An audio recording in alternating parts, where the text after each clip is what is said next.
Hi everybody, I'm here to cut my Hocus Pocus Halloween soup. And here is how the top turned out.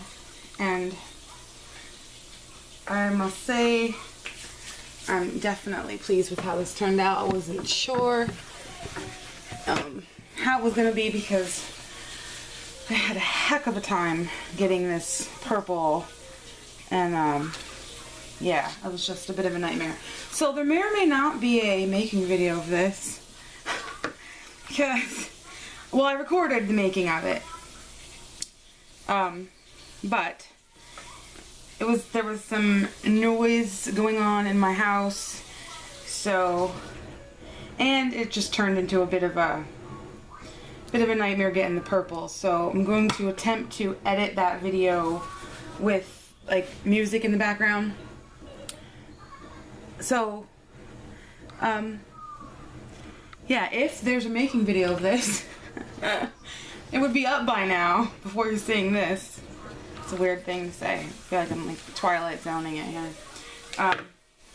If there's a making video, I figured out some editing that I've never done before. If not, I didn't figure it out and you get to see it cut, and sorry. So this one, I did a pencil line. I don't know if you can see it. Oh, focus.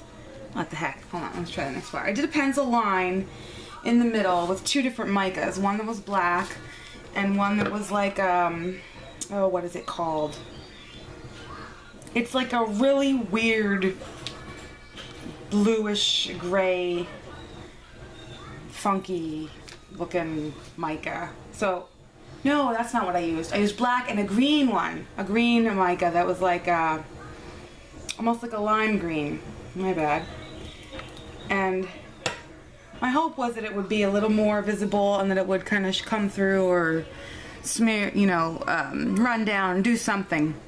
And you can also see this little, I'm going to clean these up. There's little pockets of color, and so I had a heck of a time getting that purple. If there's a making video of this, you will see what I mean.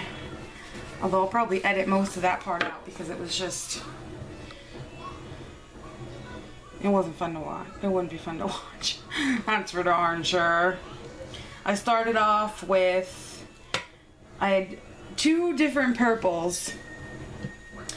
A mica and like a purple, a matte, just oxide.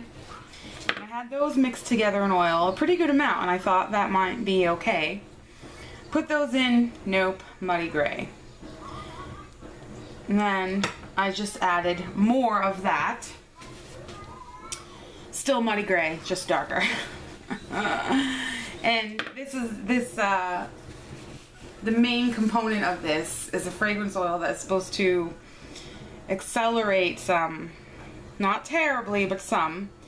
And I had not done my usual water discount to account for that, but I was still like, oh my gosh, I don't have time for this color issue. So I really quickly grabbed an ultramarine blue and a like hot pink.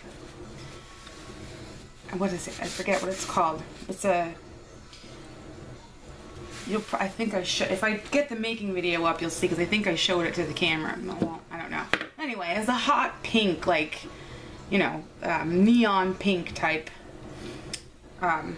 pigment.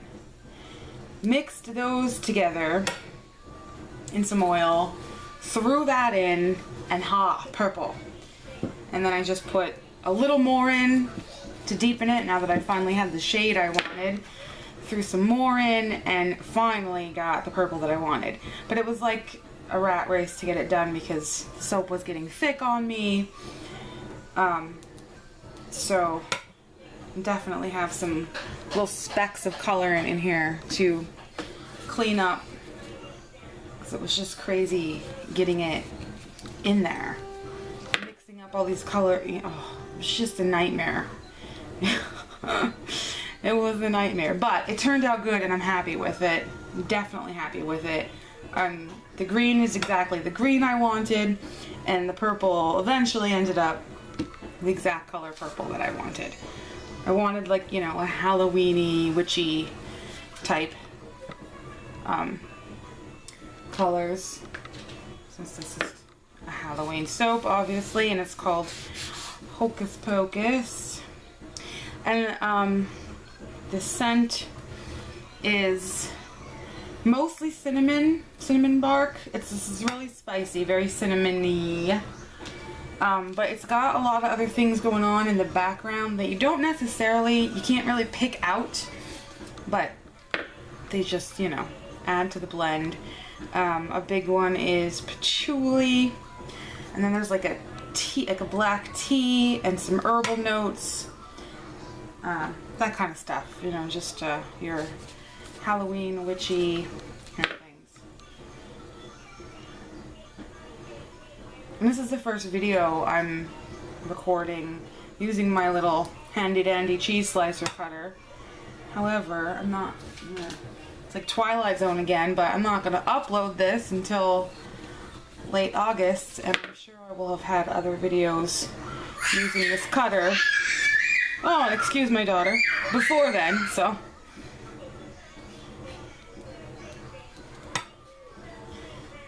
Oh, and the top of this, again, just in case my making video didn't work out, the top of these is, well, there's two different micas. One was the one I was trying to say I did the pencil line with before, but I was wrong. It's like a silverish blue, and the other one was a like a gray, and I didn't mix them together in the oil. They were separate. I did them both separate with a pipette, dropped them on separately all over. And oddly enough, they kind of, once I started swirling with the skewer, they kind of blended together and made purple, which is quite interesting and perfectly fine by me. And then, of course, there's some purple glitter on top. So this is a really, obviously, festive Halloween soap.